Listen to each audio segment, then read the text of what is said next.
Today we're talking about some of the different ways that you can fail on YouTube, but I'm not doing this alone. I got my buddy Dan from Creator Fundamentals, and we're gonna give you guys some tips and tricks that's gonna help you take your channel to the next level so that you don't crash and burn. If you're new here, my name is Jevin Dovey and I do filmmaking tutorials, I'll do product reviews, and I love doing YouTube training videos. So make sure you hit that subscribe button and turn on those bell notifications so you don't miss any of these tutorials. So guys, we're talking about 7 ways that you can fail on YouTube fast. And let's just get right into it. I'm gonna start with the first one and then I'm gonna let Dan take it from here. And the first one is just uploading too many videos. One of the common things that people wanna do when they start their channel is just upload a ton of content, because more content means more ability for people to find your videos, which means that there's more chance that people are going to subscribe to your channel. And this is actually false. You actually wanna care more about the videos that you're producing and hone in your craft before you focus on just pumping out a ton of videos. So I always suggest 1 video a week to start, and start focusing on different things that will help improve your videos. Whether it's audio, your picture, your lighting, pick 1 thing a week and make it better in the next video. And as you do this over time, your channel is gonna get better and better, your videos are gonna get better, and then once you've really mastered the craft of creating content and figured out what works for your channel, then you can start doubling down and put more videos on your channel so that you can get more exposure. All right, Dan, take it from here with the second reason that you're going to fail on YouTube. Thanks, Jevin. My name is Dan Courier. I run a YouTube channel called Creator Fundamentals that helps you simplify YouTube.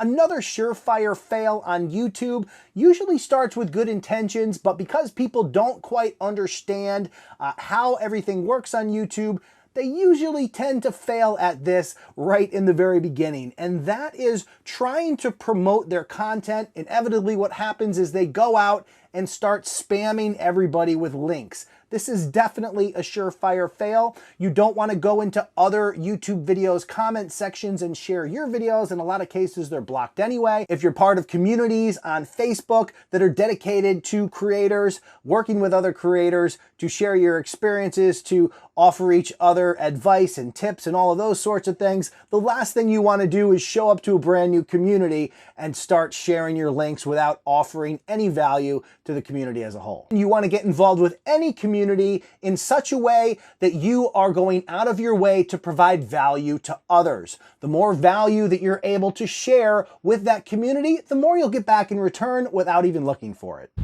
So reason number 3 is relying on ad revenue for your income. Now, yes, you can make money off YouTube, but it's not gonna happen overnight. When I first started my channel, I made 200 videos and I made $48. So it took me a long time to figure out what worked for my channel, and it took me a while to get to the point where I'm bringing in steady income from my ad revenue. So don't rely on ad revenue as your main source of income. You gotta have this as a side hustle before you actually dive down and become a full-time YouTuber.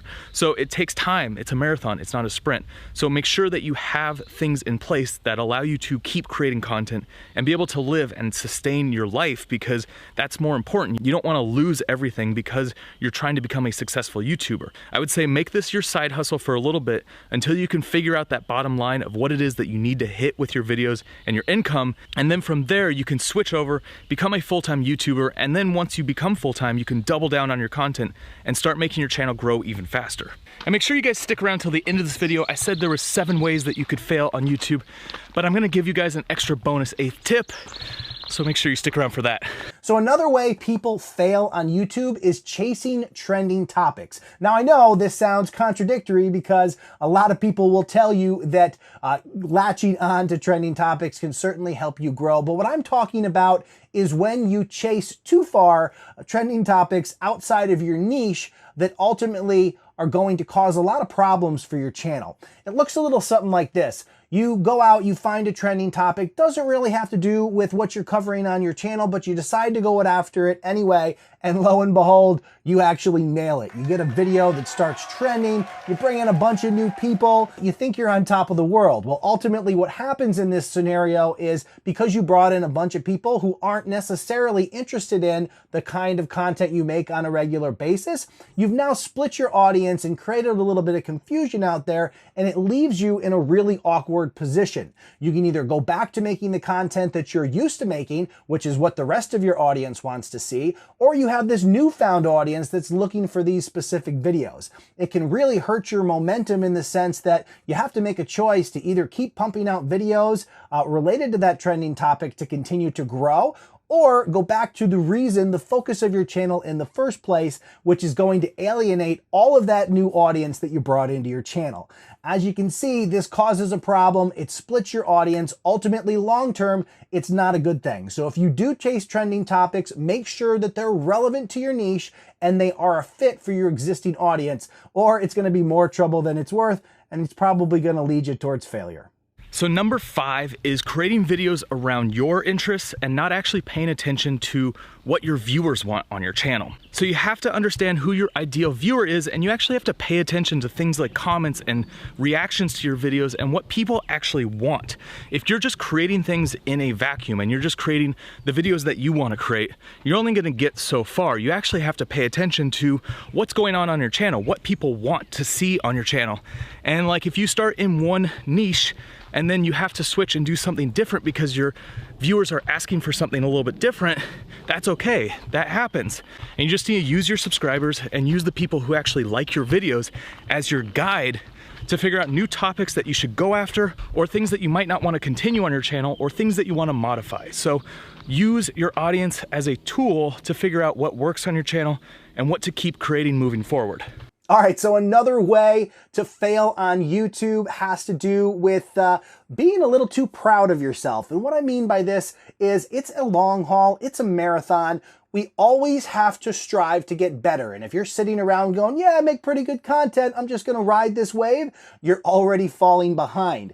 It is so important for you to continually try to up your game, to improve your content, improve the way you record, lighting, sound, all of those things, because ultimately they're gonna help you become a better creator and make better content.